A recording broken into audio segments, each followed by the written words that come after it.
One of the biggest questions that bothered ancient philosophers was that of reality. What is real? They would ask. Are the objects that we see around us real, or are they just illusions created by our minds? Plato was a realist. Realism is but one among the many metaphysical views. The realists asserted, yes, there is a reality. Objects we see around us are not creations of the mind. The reality existed beyond the conceptual schemes of our mind. Plato also believed the same. You might have heard Plato being referred to as an idealist. Idealism is another metaphysical view. Idealists believe that reality is primarily mental. Confused? Well, realism is an umbrella term.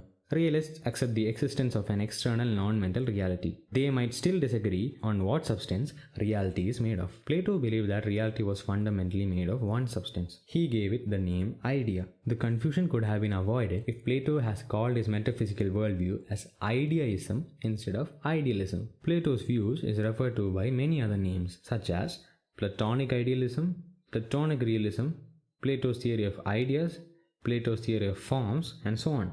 Let us try to unpack Plato's metaphysical views. The individual objects that we perceive around us, that is, the dogs, cats, and the trees, philosophers used to call them as particulars. You can observe that corresponding to each individual object, there existed a class of objects of the same kind. There is my pet dog, and there is the class of dogs. There is a mango tree in my yard, and there are other trees. But no two dogs were the same, nor were two trees.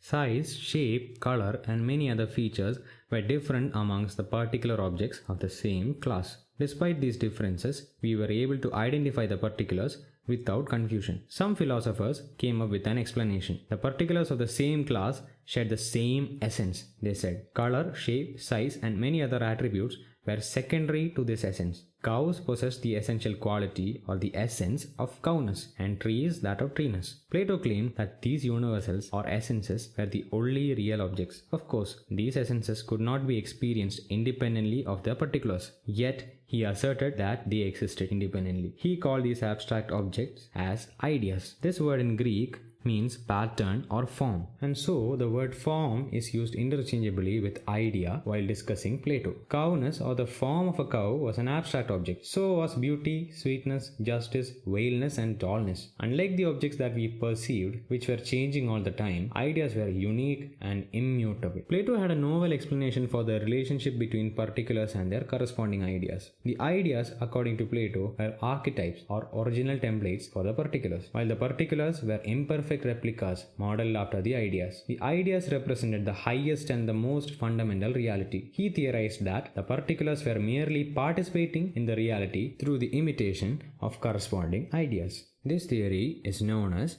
the participation theory of ideas. But where were these ideas? Plato claimed that the ideas existed in a world of their own. In this world, they were hierarchically organized. The idea of the ultimate good, or summum bonum, was at the top. Plato's explanations were not rational. In his defense, Plato was a poet and a mathematician, not a scientist. He used metaphors and poetry to explain his theories. One of the metaphors he used is the parable of the cave. This parable is often used to explain Plato's inability to come up with a concrete rational explanation for his theory. We will discuss the parable of the cave in the next video.